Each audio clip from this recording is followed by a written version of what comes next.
No dia 1º de junho de 2016, aconteceu a inauguração do túnel de San Gotardo, o maior túnel ferroviário do mundo. São 57 quilômetros cortando os Alpes suíços. A inauguração foi um evento de grande porte, transmitida por vários canais de televisão de todo o mundo.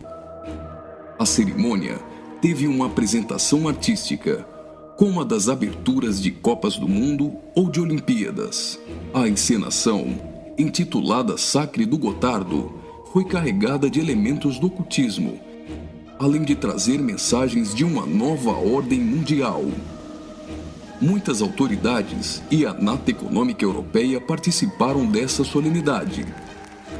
Dentre as personalidades presentes estavam o presidente da Suíça, Johann Schneider, a chanceler da Alemanha, Angela Merkel, o presidente da França, François Hollande, e o primeiro-ministro da Itália, Matteo Renzi.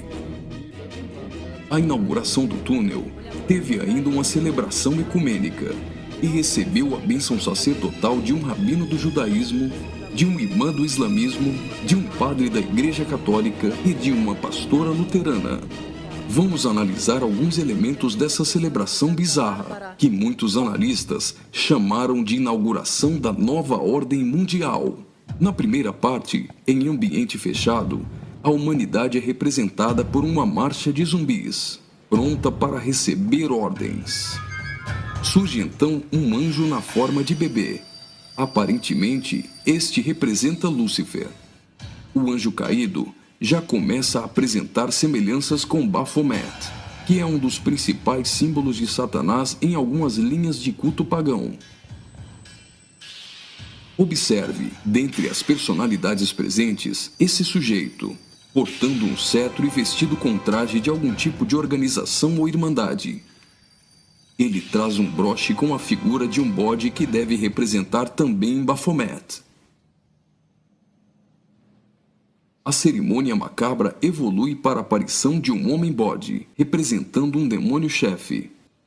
Esse demônio exerce autoridade e liderança sobre outros demônios que são liberados pelo mundo, representado aqui pela ferrovia.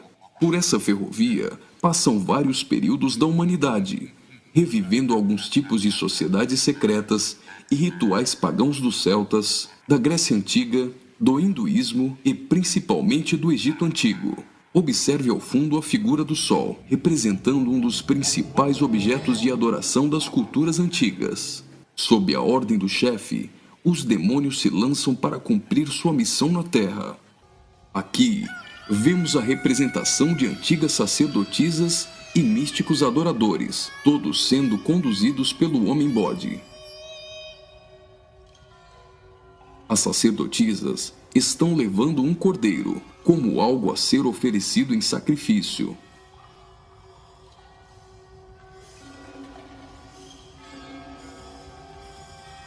Observe a semelhança dessas sacerdotisas de branco com as adoradoras de Ísis.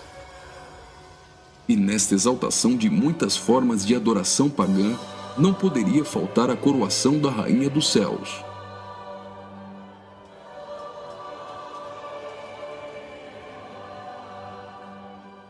A cerimônia prossegue, agora em um ambiente externo. A parte interna exaltou a adoração pagã histórica. Na parte externa, o evento se torna uma cerimônia satânica regida pelo homem-bode. Os zumbis representam a humanidade manipulada, caminhando rumo a um futuro incerto. Os atores correm atrás de uma conquista. O túnel inaugurado literalmente furou 57 quilômetros de rochas nos Alpes suíços. Aparentemente, aqui a humanidade está tentando vencer a rocha, que pode representar Jesus.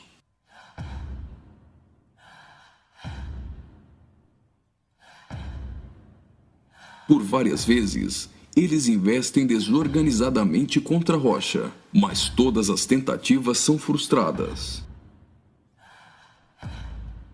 Até o momento em que eles se unem e conseguem um importante progresso. Lembre-se que o espírito de Nimrod era unir o homem para vencer a Deus, e que este túnel é o símbolo de integração entre os povos.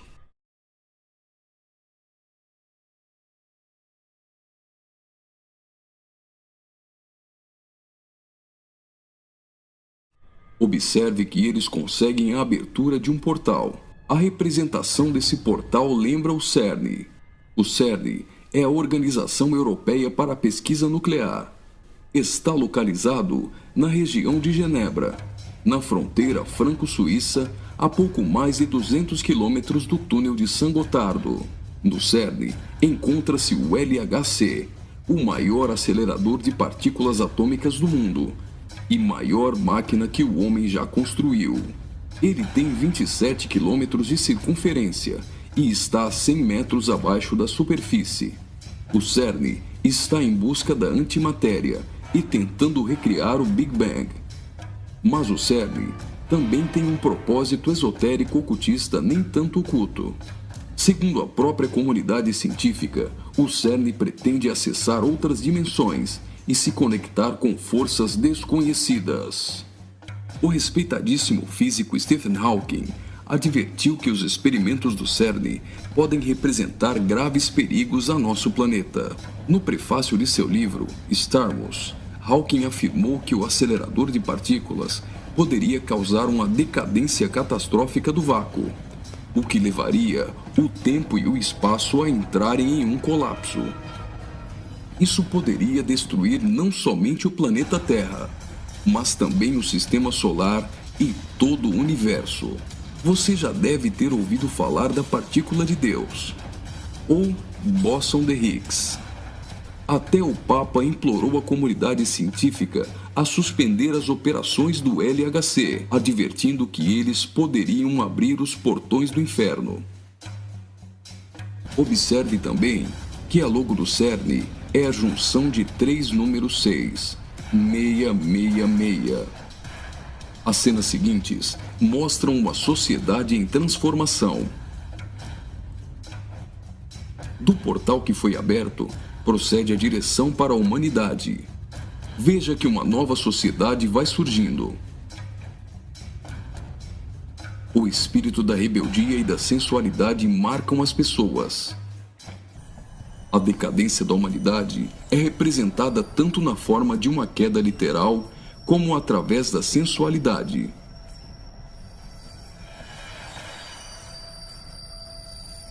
Do portal surge um corpo nu, e logo as pessoas ficam endemoniadas.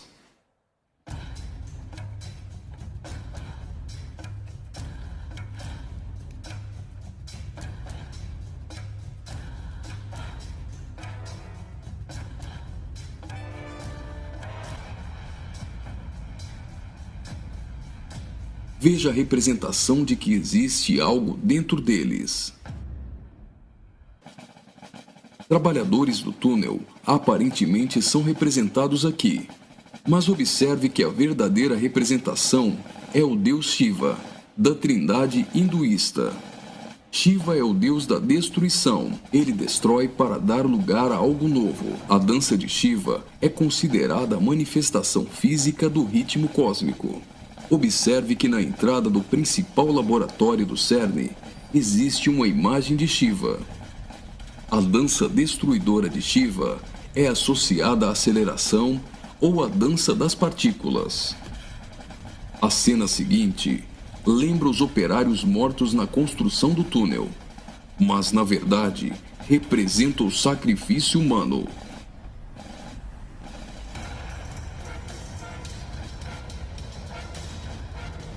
Veja que os corpos são lançados para dentro do abismo.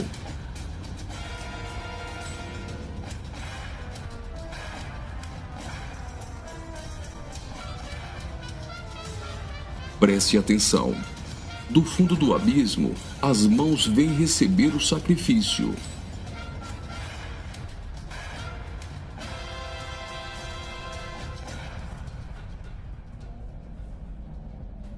A morte dos trabalhadores dá lugar a 3 almas que sobem do abismo.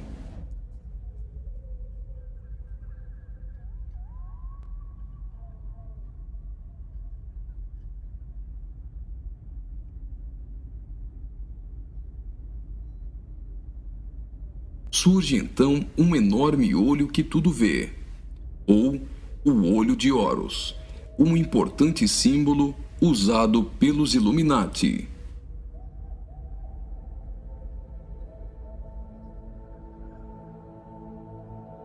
Agora, o Homem-Bode passa a ter um papel ainda mais importante na cerimônia, e as representações do livro de Apocalipse vão ficando mais evidentes.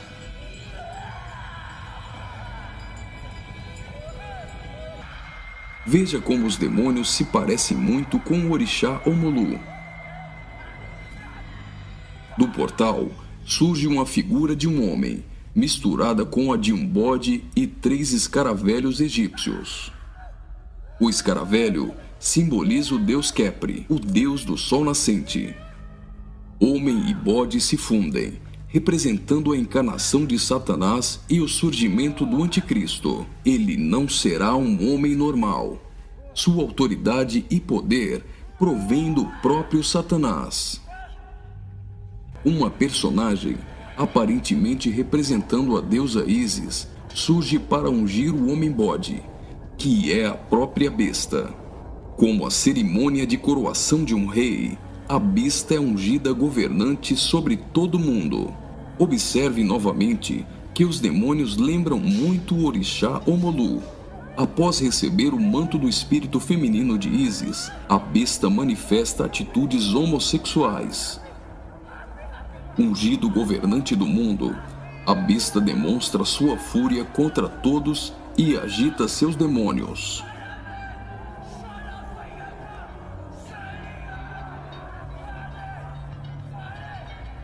Logo, os demônios sob comando da besta ficam ouriçados.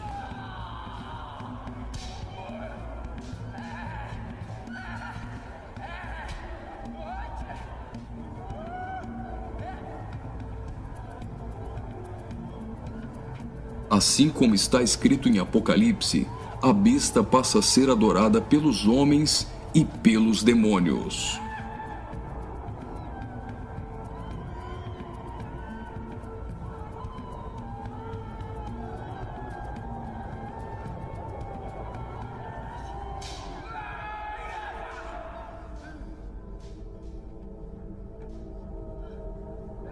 Observe agora o surgimento de 11 personagens, aparentemente representando a Igreja dos 11 Apóstolos.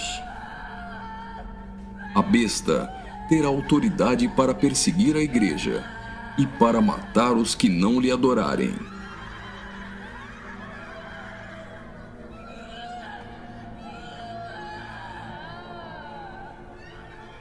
Observe que no telão a besta tem várias cabeças.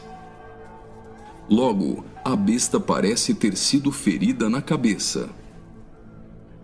Leva as mãos à cabeça e vai caindo. Segue-se então uma cerimônia fúnebre, com um antigo canto germânico do ocultismo. Veja essas pessoas carregando árvores secas invertidas. Observe que as raízes estão para cima. Assim como a cruz invertida é um símbolo do satanismo, tudo que se apresenta invertido representa o contrário. A imagem do telão é a árvore da morte, que é o contrário da árvore da vida.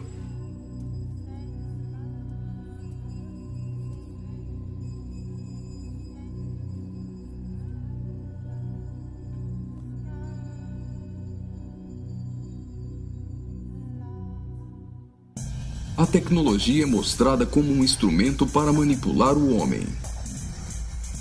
O avanço da ciência nos últimos dias foi profetizado por Daniel. Observe agora a semelhança da imagem no telão com a Pokébola do game Pokémon Go.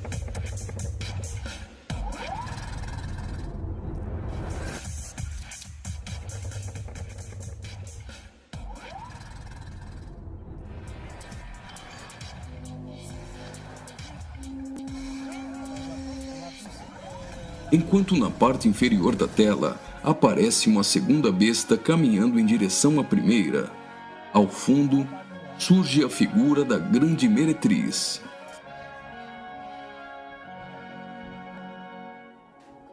Observe que a segunda besta ressuscita a primeira.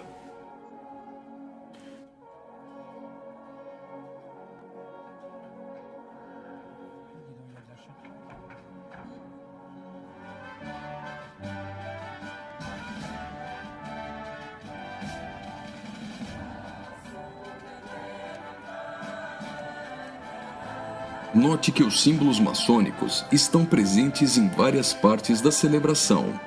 Aqui, temos o olho de Horus e o compasso com um esquadro.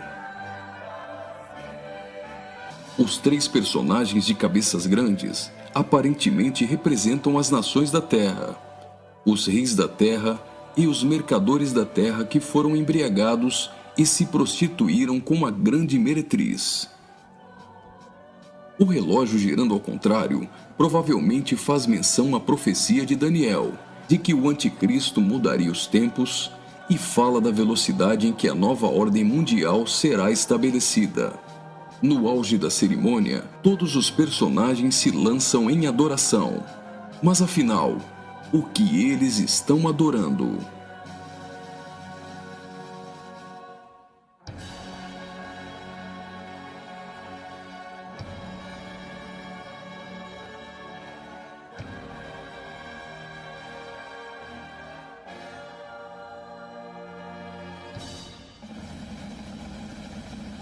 Então, o trem sai do túnel.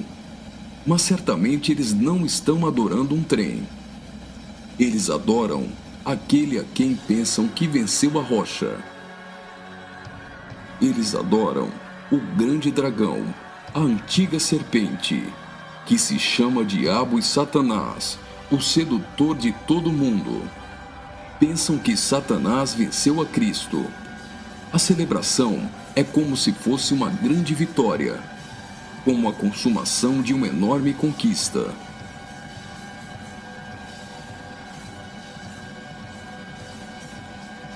Observe mais uma vez no telão. Por algum acaso, trens voam? O que isso significa? O trem se parece com uma serpente e representa a Satanás, que sempre quis subir aos altos céus e ser exaltado. É justamente isso que eles estão profetizando nesse ato profético. Faria muito sentido se isso fosse um encontro de bruxos e satanistas, mas numa inauguração de uma grande obra pública, com a participação dos principais signatários da Europa, realmente não faz sentido algum. Só que eles se esqueceram de ler todo o livro de Apocalipse. E vi a besta e os reis da terra com seus exércitos, congregados para pelejarem contra aquele que estava montado num cavalo e contra seu exército. Mas a besta foi aprisionada, e com ela o falso profeta, que com sinais feitos diante dela, seduziu aqueles que receberam a marca da besta, e eram os adoradores de sua imagem. Os dois foram lançados vivos dentro do lago de fogo que arde com enxofre. Apocalipse capítulo 19, versículos 19 e 20.